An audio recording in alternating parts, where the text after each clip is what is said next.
ہڈیا بھی ویڈیو میں مستی نہیں۔ اللہ تعالیٰ نے جن لوگوں کو دنیاوی اعتبار سے کوئی مقام عطا فرمایا ہے، جیسے کسی کو مالی اعتبار سے امیر و مالدار بنایا ہے، تو کسی کو بڑے اونچے منصب پر فائز کیا ہے، کسی کو لوگوں میں شہرت دے رکھی ہے۔ یہ لوگ عام طور پر کمزور قسم کے لوگوں کو حقیر سمجھتے ہیں اور ان کے ساتھ برا برتاؤ کرتے ہیں۔ تو ایسے لوگوں کو متنبہ کیا جا رہا ہے کہ ایک آدمی جو بظاہر کمزور نظر آ رہا ہے، چاہے وہ مالی یا جسمانی اعتبار سے کمزور ہے، اس کے بارے میں یہ خیال مت کرو کہ وہ حقیر اور ذلیل ہے۔ کیا پتہ اللہ تبارک و تعالیٰ کے یہاں وہ کیا مقام و مرتبہ رکھتا ہے۔ حضور حضرت صلی اللہ علیہ وسلم کے پاس کبھی کبھی گاؤں سے ایک صحابی آیا کرتے تھے، ان کا نام حضرت زہیر رضی اللہ عنہ تھا، اور وہ بالکل سیاہ فام اور دیہاتی تھے اور مالی اعتبار سے کم حیثیت تھے اور لوگوں کے دلوں میں ان کی کوئی وقاحت بھی نہیں تھی، لیکن آپ صلی اللہ علیہ وسلم ان سے بڑی محبت فرماتے تھے۔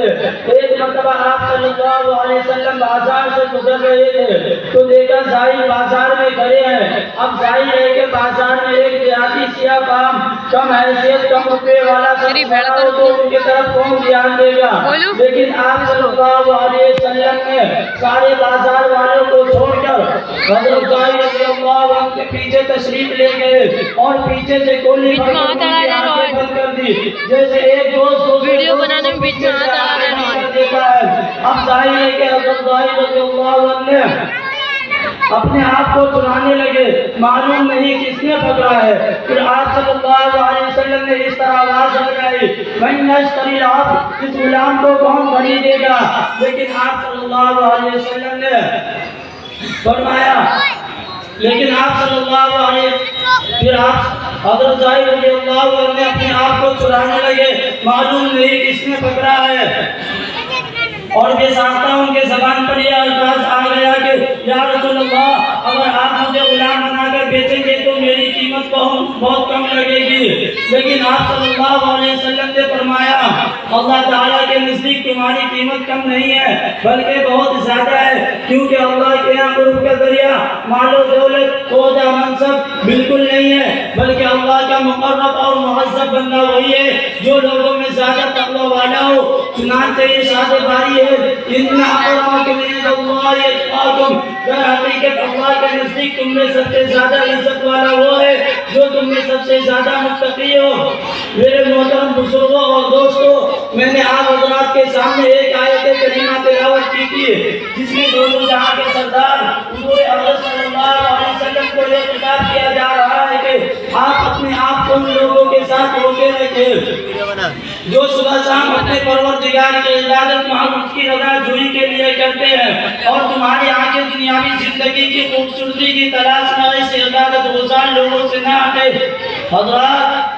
صلی اللہ علیہ وسلم کے ساتھ اللہ کو بہت محبت ہے۔ ساری کائنات میں اللہ کو محبوب جو ذات ہے وہ حضور صلی اللہ علیہ وسلم کے ذات ہے۔ سارا قرآن آپ کی توصیف و ثنا سے بھرا ہوا ہے، لیکن دو تین جگہ ایسی ہے جہاں اللہ تعالیٰ نے حضور صلی اللہ علیہ وسلم کو تھوڑا سا محبوبانہ خطاب فرمایا ہے۔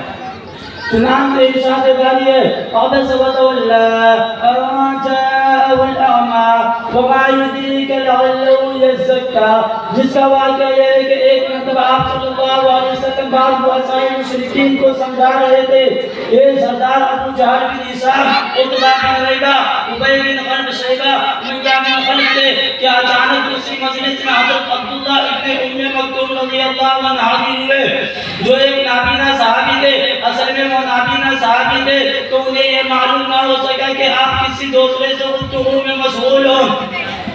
انہوں نے ایک مسئلہ پوچھا، یہ قدری کلام آپ صلی اللہ علیہ وسلم کو ناگوار ہوا، جس کے بنا پر آپ صلی اللہ علیہ وسلم نے ان پر کوئی توجہ نہیں دی اور سوچا کہ یہ اپنے آدمی ہیں، روزانہ آتے جاتے رہتے ہیں، ان کو پھر کبھی جواب دے دوں گا، لیکن یہ سردار لوگ بڑے مشکل سے آتے ہیں، اگر ان کے اوپر سے توجہ ہٹی تو یہ اسلام نہیں لائیں گے، کیونکہ اگر یہ سردار اسلام لے آئے تو سارا ہر مسلمان ہو سکتا ہے۔ لیکن اللہ تعالیٰ کو حضور صلی اللہ علیہ وسلم کی یہ بات پسند نہیں آئی جس پر تم نے فرمایا ہے، لہذا تاریخ گواہ ہے کہ حضرت آدم علیہ السلام سے لے کر کر حضور صلی اللہ علیہ وسلم تک ہمیشہ غریب، مسکین اور کم حیثیت، کم رتبہ والوں نے ہی نبیوں کی باتوں کو مانا اور اس پر عمل کیا ہے۔ لہذا آخر میں اپنے تمام مسلمان بھائیوں سے یہ درخواست کرتا ہوں کہ اپنے سے کم نیچے درجہ والے لوگوں کو حقارت کی نگاہ سے نہ دیکھے اور اپنے خوشی کے موقعوں پر انہیں بھی شامل کرے۔ اللہ تعالیٰ سے دعا ہے کہ تمام اپنے اہل ایمان اسلام کو اس بات پر عمل کرنے کی توفیق عطا فرمائے، آمین۔ وآخر دعوانا ان الحمد للہ رب العالمین۔ السلام علیکم ورحمۃ اللہ وبرکاتہ۔